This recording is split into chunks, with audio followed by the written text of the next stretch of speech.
very quickly, Sam, let me begin with you. Let's quickly do a general appreciation of the entire process. I mean, from the beginning of the elections today at 8 o'clock up until now, I mean, where collations are ongoing.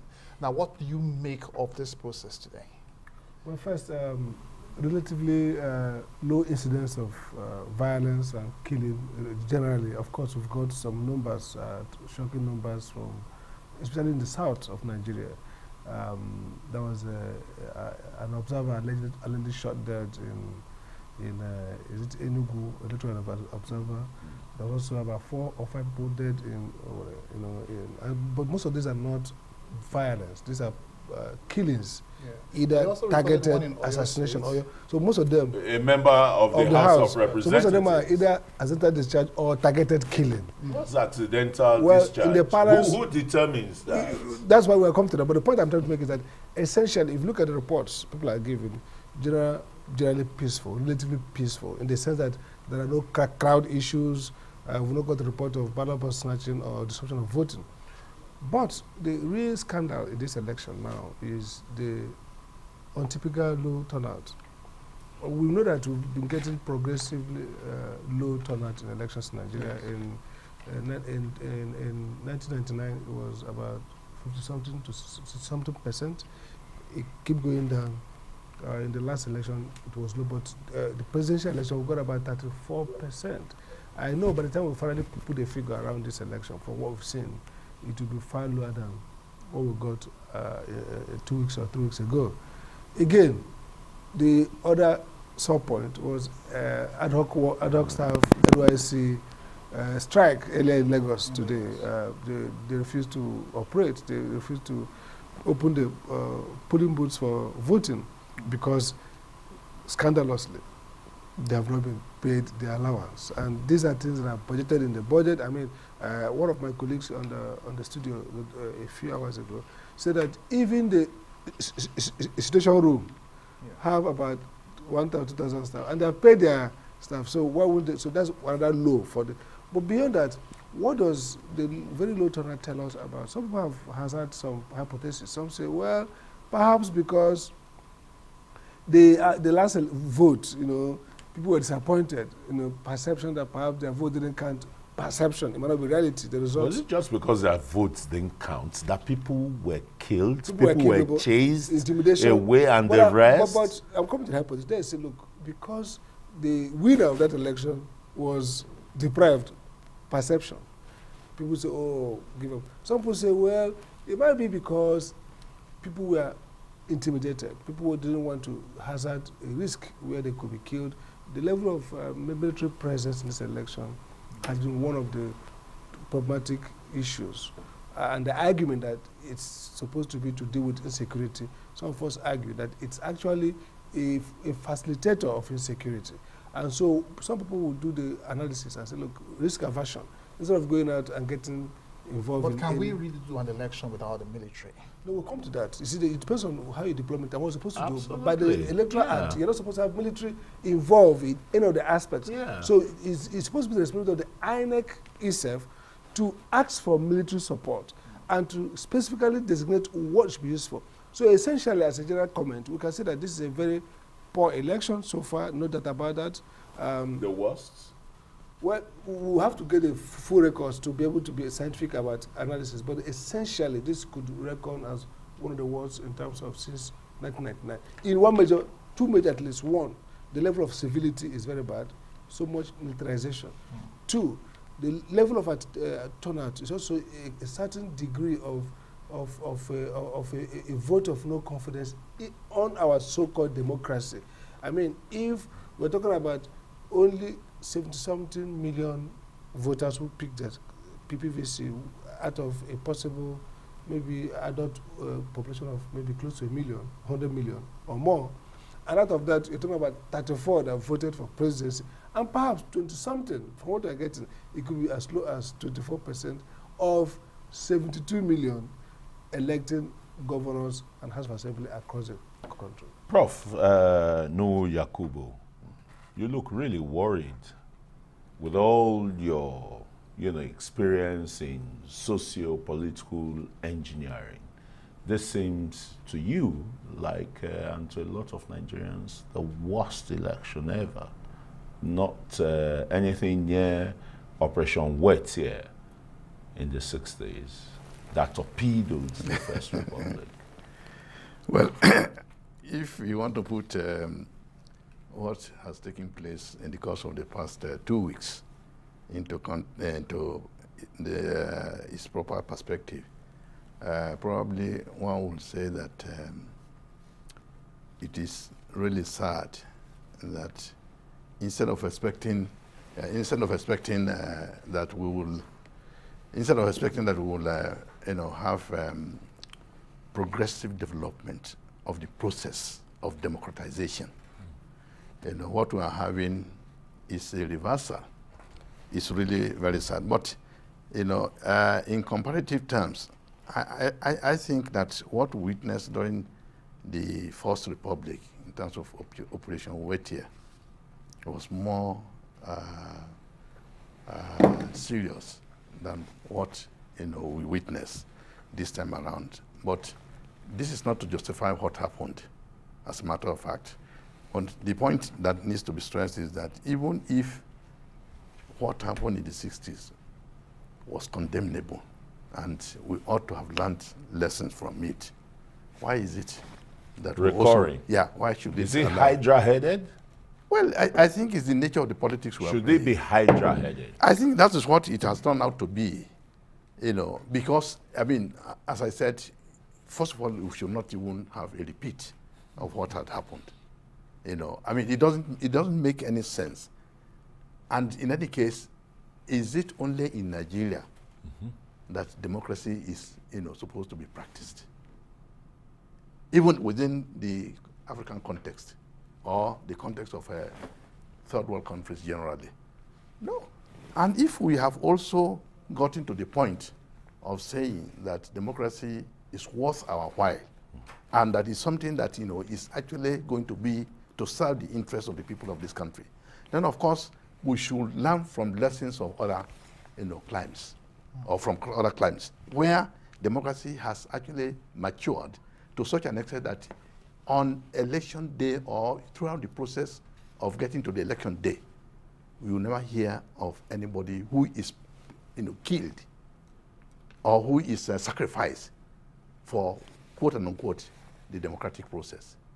So my worry is that, and I think people like Fukuyama have talked about the fact that a democratic state is never the violence. It's not going to be a violent one, even though, or they don't. I mean, democratic states do not fight themselves, or they try as much as possible to eliminate. Sorry, Prof. Yes. You see, most Nigerians get worried when elites like you, academics like you, start quoting, the Max Webers, the Karl Marxes, and the rest. How about the African political philosophy when you take into consideration that in the context that we're talking of, we have our own traditional democratic or republicanism or, in arriving at issues. There are various examples and the rest. What I'm trying to say is, can you draw inferences from our own local perspective, even though we live in a universal world? Yeah, and that was the point I was going to make, that, the situation of the pre-colonial Nigerian society, for instance, will not permit of what used to be the practice in such societies. And to that extent, we have to also, adopt or nurture, processes that are going to be helpful to democratic practice. Why I'm saying this is this. Now, if you take the example, the case of Nigeria, we're talking of a multi-ethnic, multilingual, multicultural society. Okay, the type of pre-colonial society you talk about, or you made reference to, is one in which societies are generally homogeneous.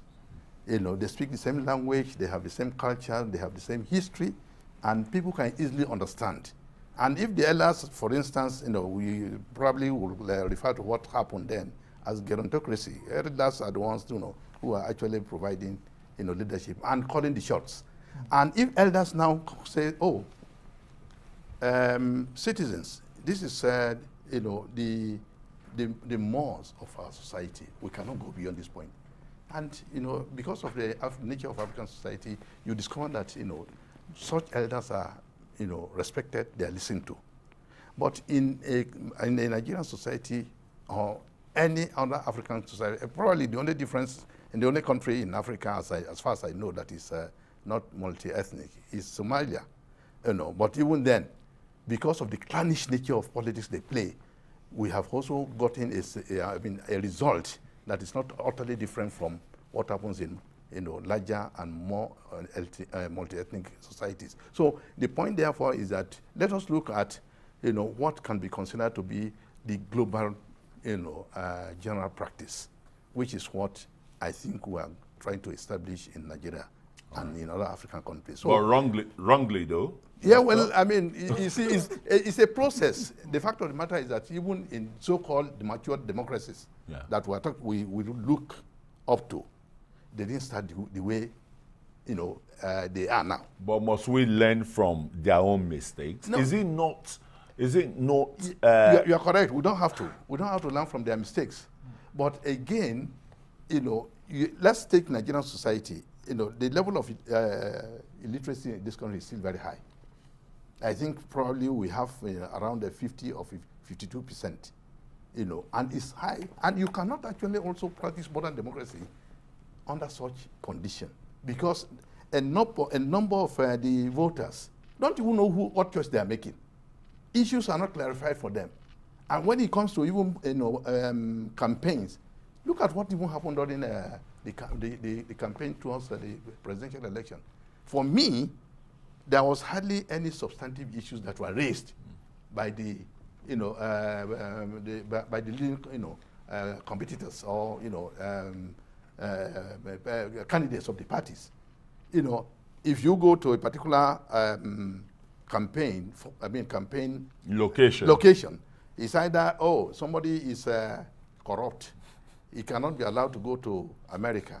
Another person, the man is too old. It is for us to now to retire him to Dora. There were no issues. These are no issues. There were no issues. What is it that you are putting to the table that is going to fundamentally change? But how about the? Sorry, let's quickly go to Dr. Sam. Sam, look at Prof's submission. How has this really affected the psyche, progressive thinking of the people?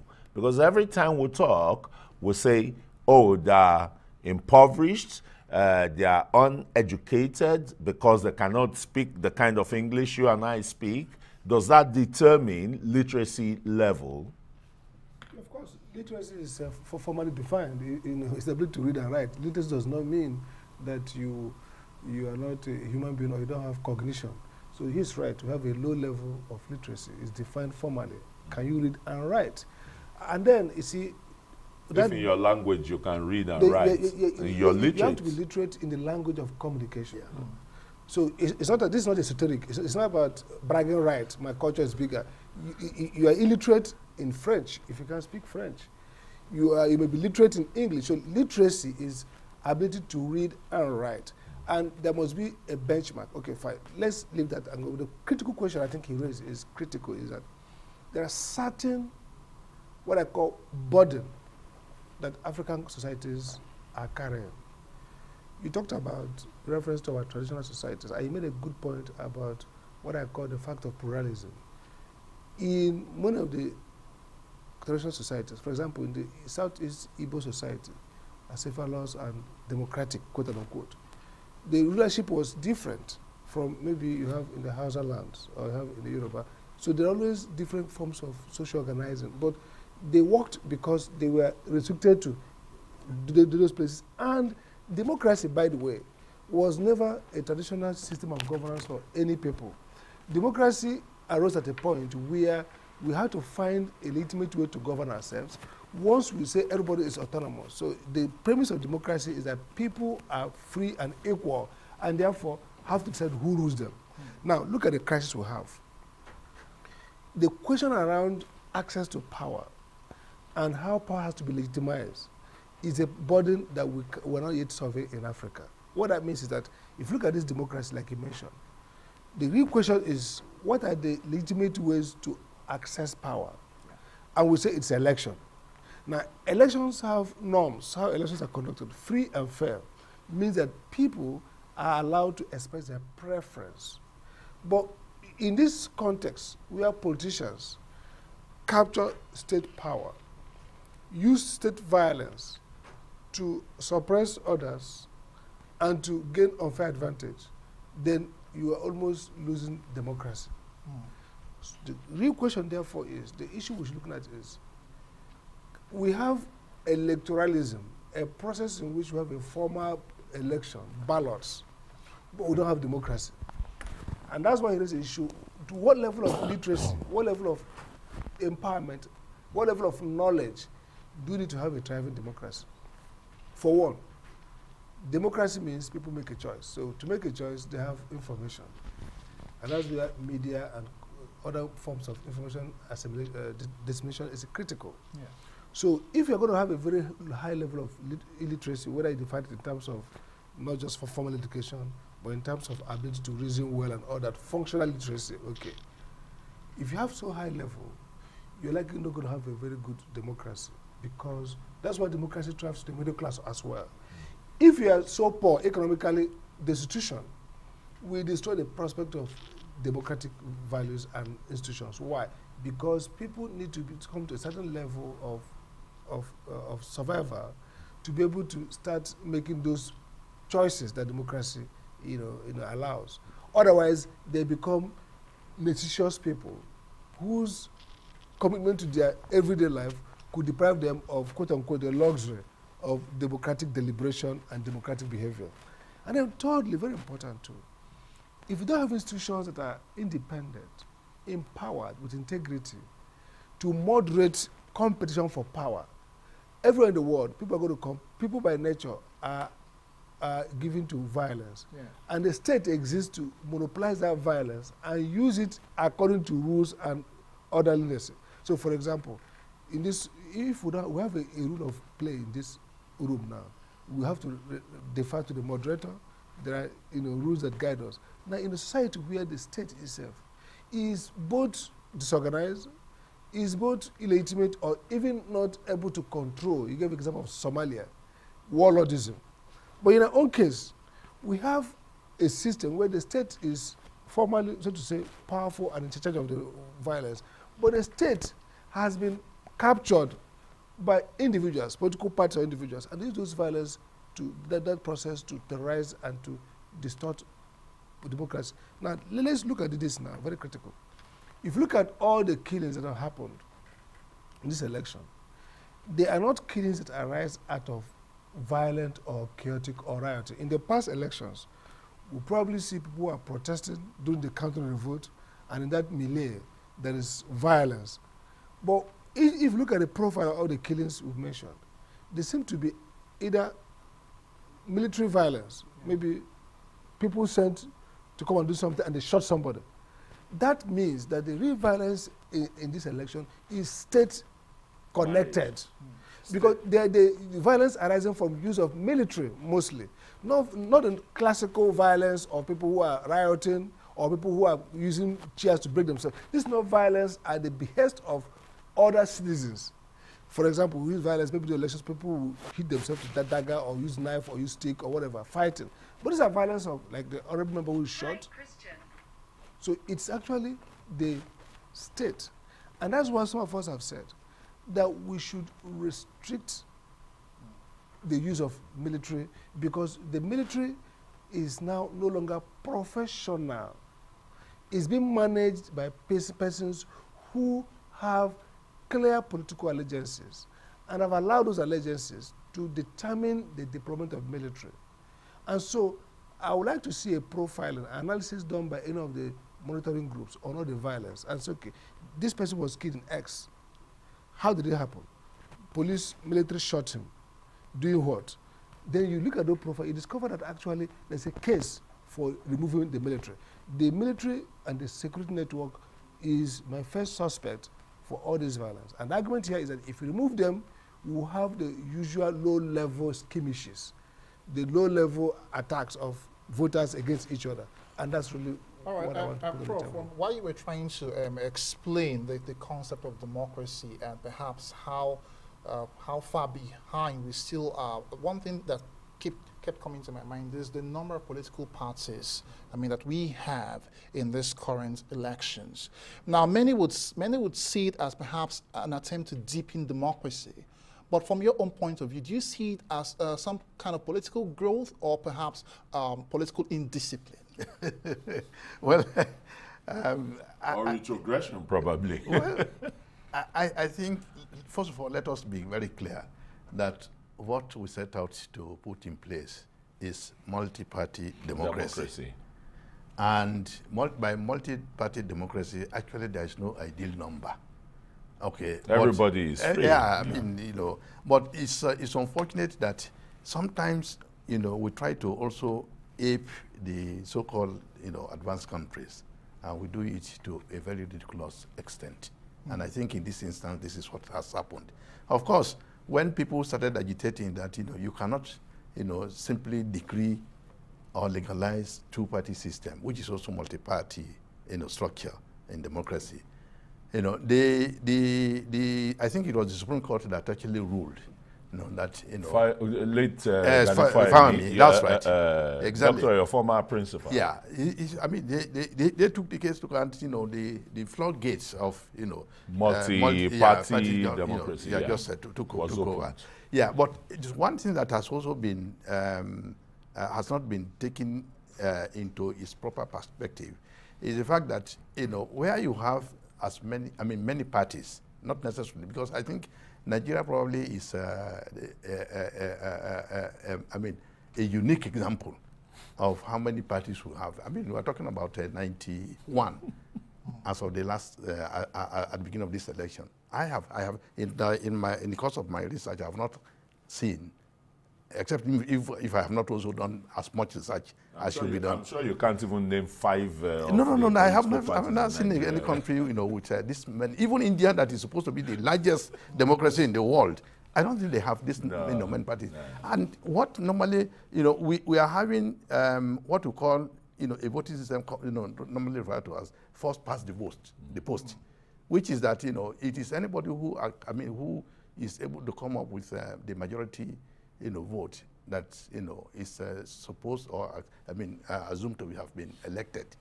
Okay? In that instance, a reasonable number of parties is what will actually make for a viable democratic process, not the kind of nonsense we have at the moment. Juxtapose this with but I'm coming.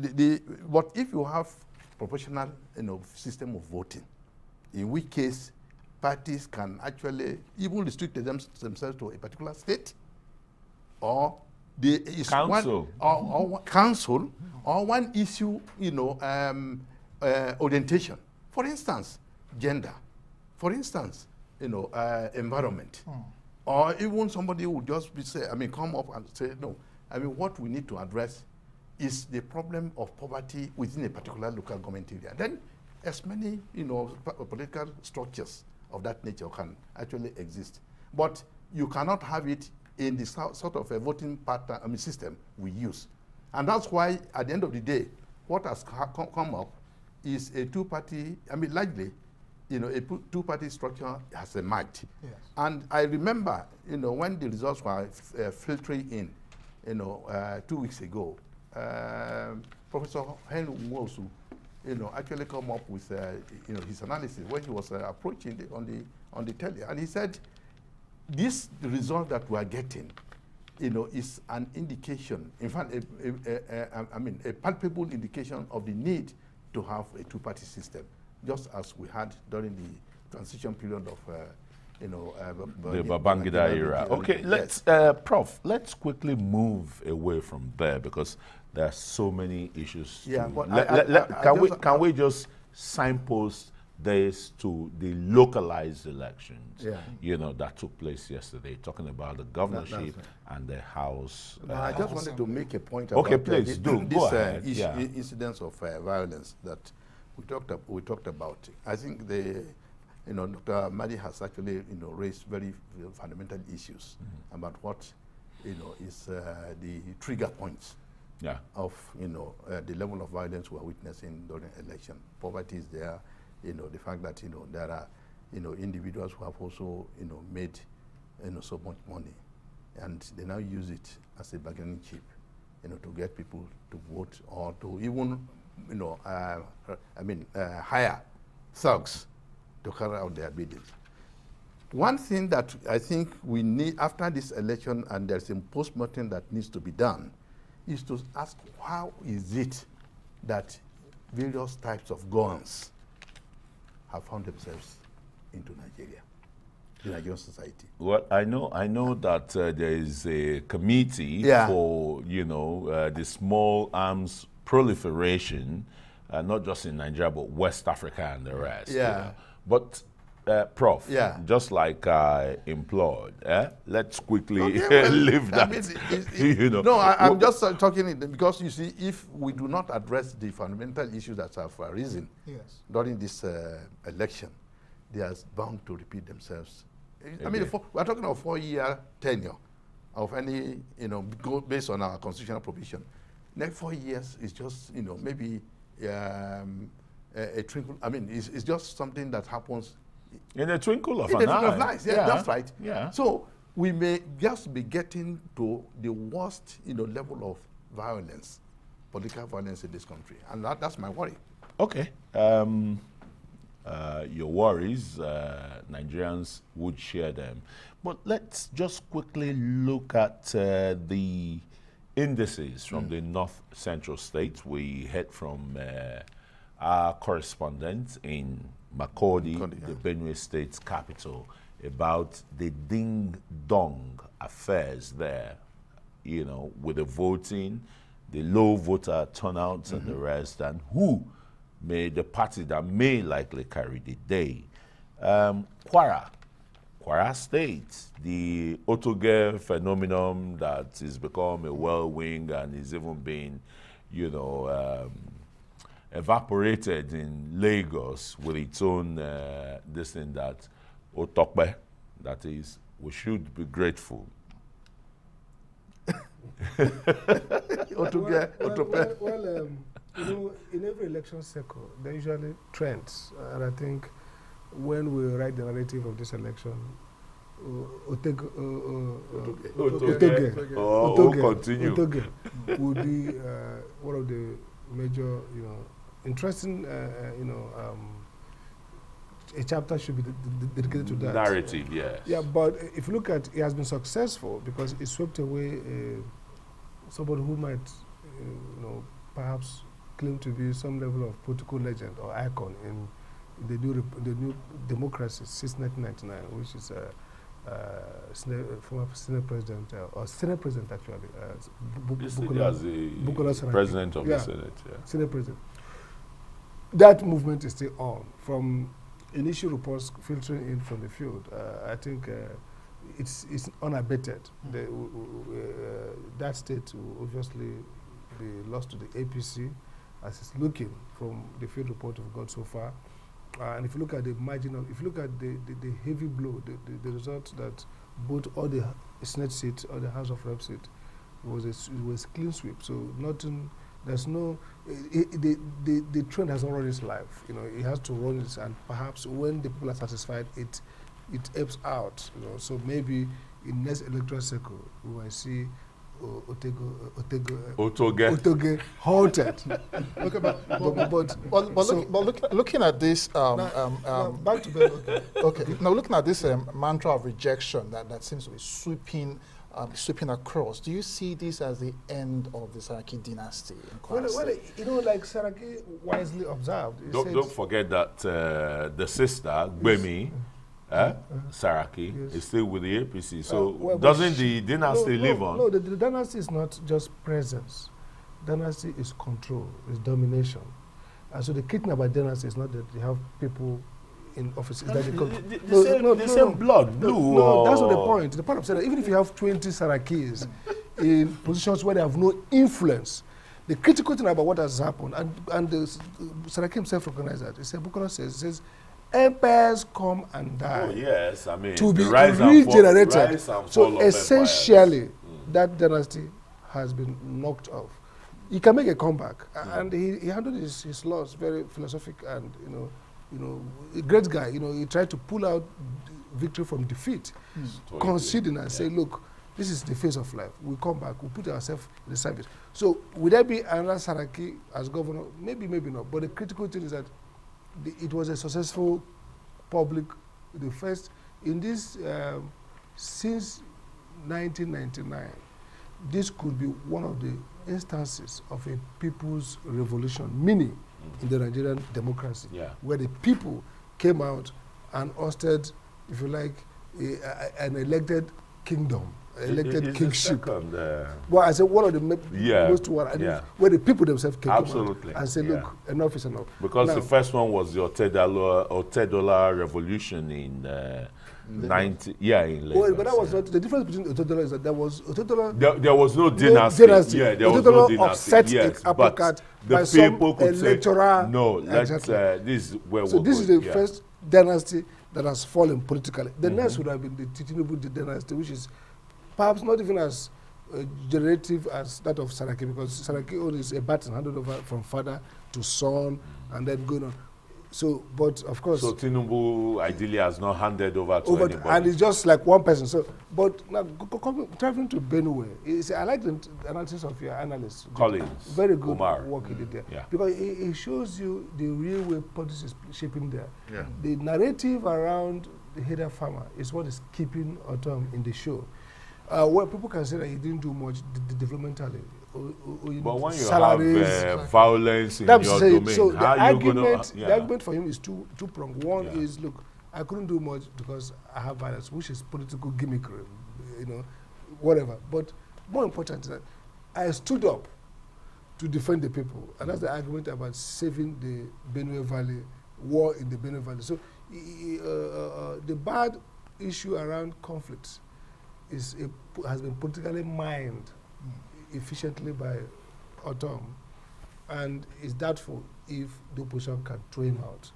The people are only going to vote in favor of survival first, before development. Some might argue, I mean, considering the federal might that comes with or covers Emmanuel Jimmy, one would think that the APC might want to have an upper hand in that. What we've seen with the federal might in this election is that it works where there's a local momentum. A federal might is not overwhelming. We've seen that in Rivers. We've seen it in places. With the rivers of what we saw yesterday. Even the rivers of, with the federal might is there to be alive, but he has not been able to be effectively overthrow the local resistance. Yeah, so the point I'm making is that, look, the federal might is what is helping GMA put up a significant fight. But with the way elections are run, you see, because the level of manipulability is limited with some degree of transparency in the election.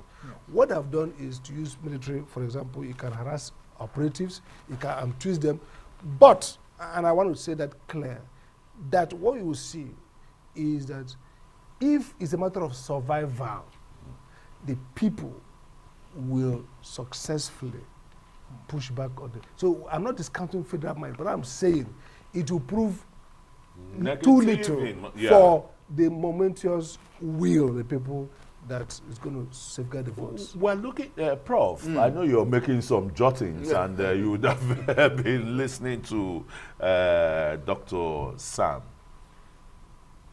If we leave the Benue trough and let's come to that Kwara, you still have Nasarawa. In fact, let's move to Nasarawa, where it looks obviously like a three-horse race there.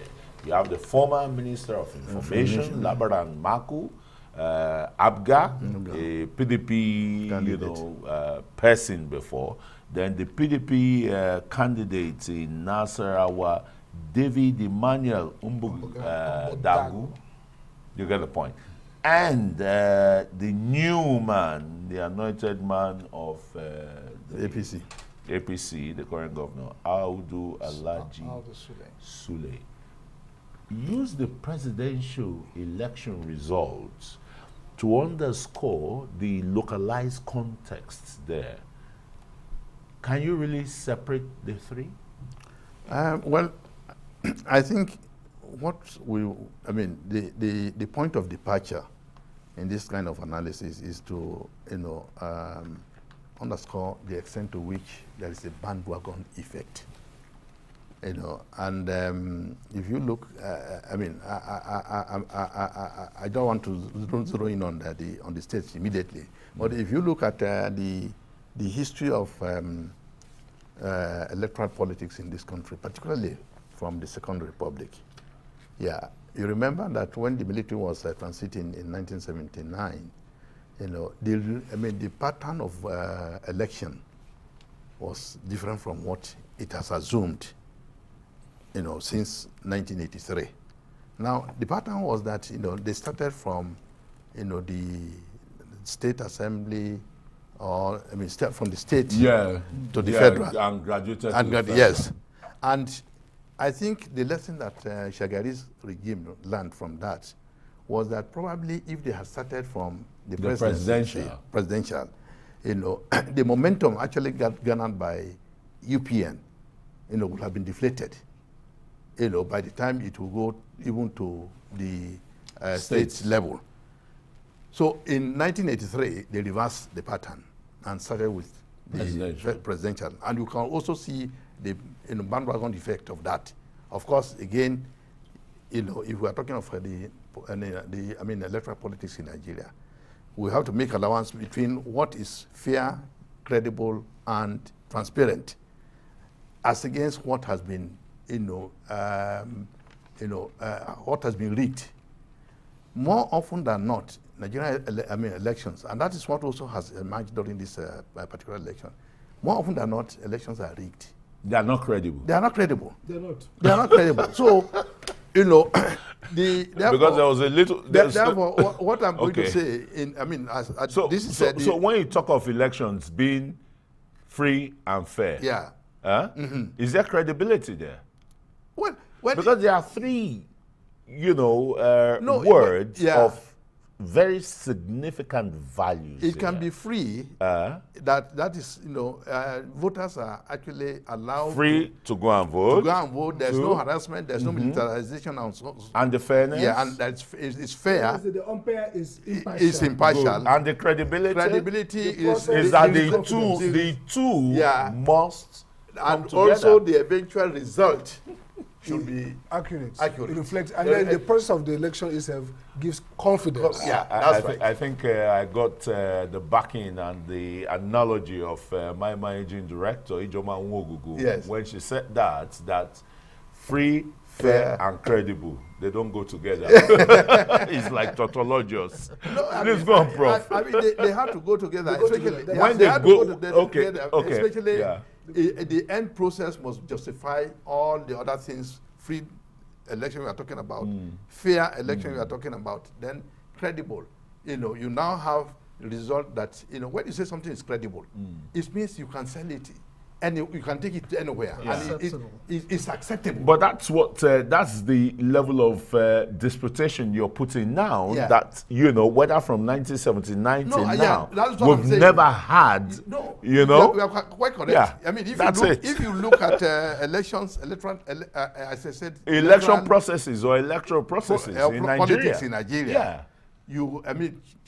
Chances are that you are going to say that they have not been free, fair, and credible. Or even if they are even free, fair, how about the credibility? Okay, go on. Please. We can say degrees of fairness and credibility and freeness. You see, so that you might not have. I give you an example. The 2014 election in the U.S., I think the one that brought Donald Trump. 2016 election. Some people had questions around freeness and fairness, especially with voter suppression, with black votes, where laws in states were crafted, perhaps deny, with gerrymandering, a practice of redistricting Districts, to favor are all part of unfair practices around the election.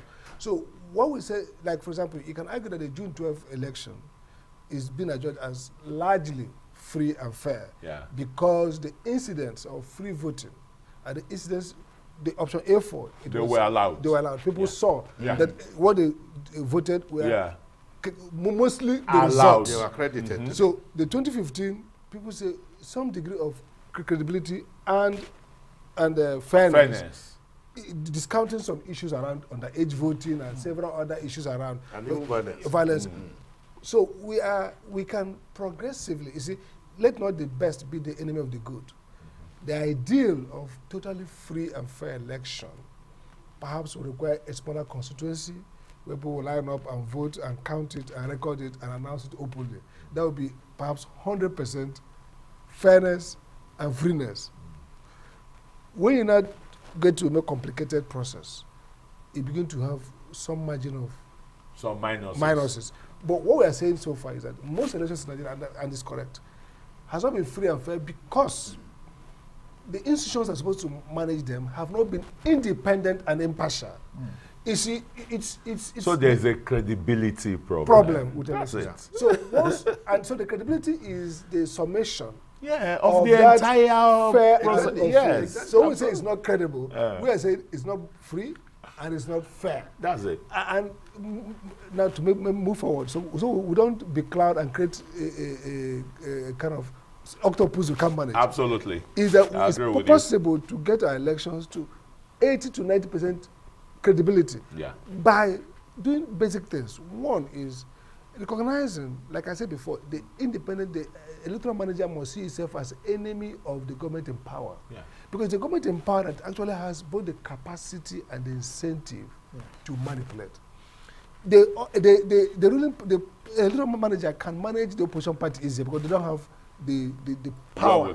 And since elections are centrally managed, even if you're a state governor, you cannot control INEC because only the federal government actually that has resources, that has some, they can press some button, they know how to get you. So the umpire, to be credible, must inspire confidence to the opposition parties.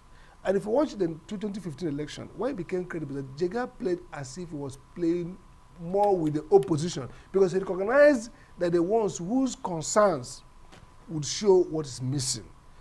Anytime electoral umpire is listening to the opposition, you probably get a good result. Do you know why? Because they're the ones who will flag up all issues that are bad because they are weaker position.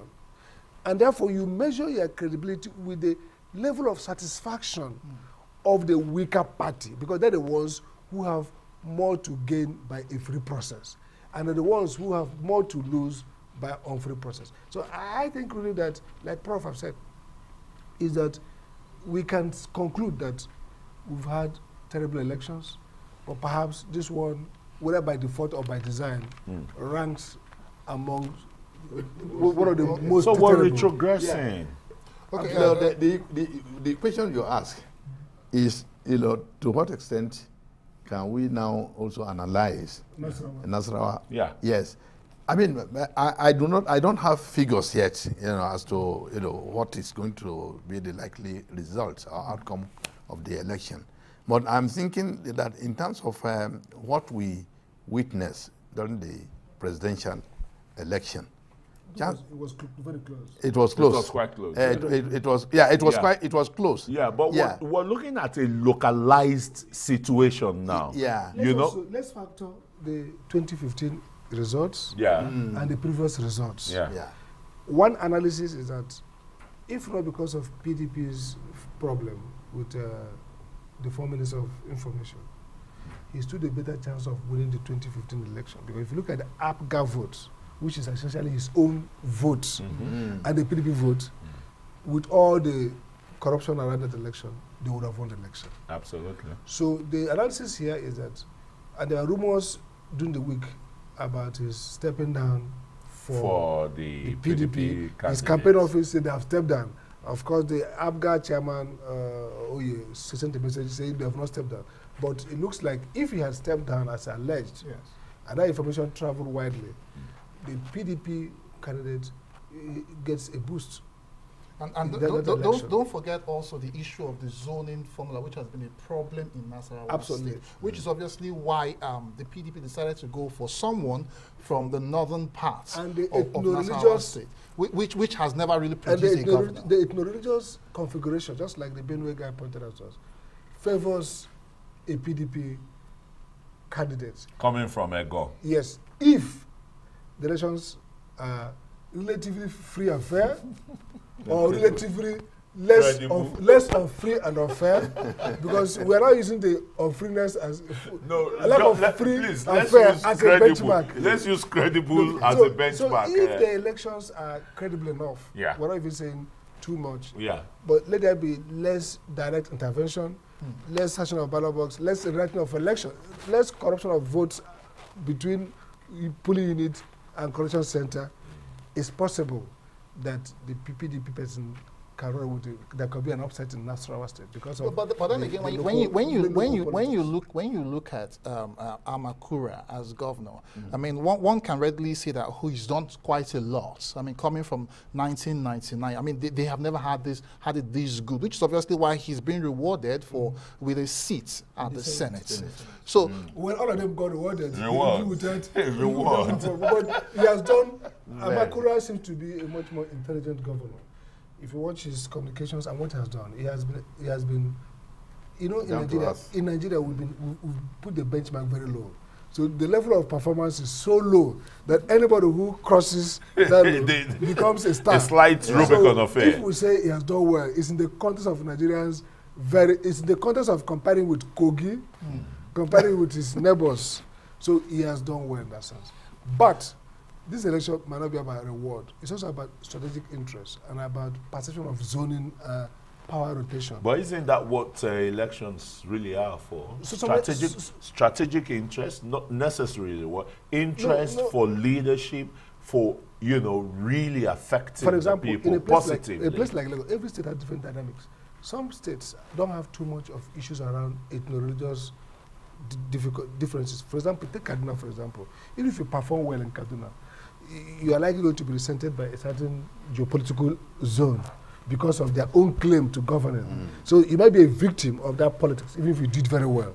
A place like Lagos might not have that much. If you do well, minus the godfatherism, if you do well in Lagos, you are not going to win again because the Lagos voting public is cosmopolitan and much more inclined to reasonable assessment. So if you're a governor who has done very well in Lagos and there's no issue around godfatherism, you will likely get a vote. But if you are trapped, I give an example, in Anambra, no matter how well you do, they have a very fixed zoning formula that after you have done all the three senatorial zones, so if you mistakenly win from a different zone, they might hurry you out of that place because they want to maintain that rotation. But that jigsaw has been broken now. No, I mean, the senatorial seats between all the three Ubas. No, the point is the governorship must go round, and they always maintain that religiously. So different, some places geopolitics will trump performance. Some places performance will trump geopolitics. It depends on what the people consider. A less commercial, a less developed, a less cosmopolitan state like Benue, all the states are a little bit less cosmopolitan. They don't have too many of the commercial interests. They have too many of strangers, and so they are likely going to vote primordially. But states that are a little bit cosmopolitan, Kano, Lagos, and so on and so forth, may likely vote much more concerned with economic and social issues. All right, because I was beginning to look at Mako as perhaps some kind of spring an alternative. Mako. He has always been a possible alternative. You see, but the thing is that sometimes, you see, Mako's best chance was in 2015 when Jonathan made an error of leaving him out and playing negative politics. And then he joined ABGA. Now the hope was that ABGA will cause some inroad, and he did very well. But the desperation of his zone to get this power has made him to be more realistic, because they have seen that with the divide and votes across platforms, they lose out, even though theoretically they have the majority. So I think there has been pressure on him to step down for the other person, which he rebuffed for over a long time. But now the voter reality is catching on, and people are saying, look, we just have to be strategic. We have to just pull together. Even though Marco would have been, has a profile, has a passion, the commitment, the experience, and network to be a great governor, but look, you first have to get the floor before you think about the mat to sleep on. You just have to get the government house. But I would like you to see any surprise from Nasarawa. I'm saying the surprise could be that the PDP will take the seat, Yeah.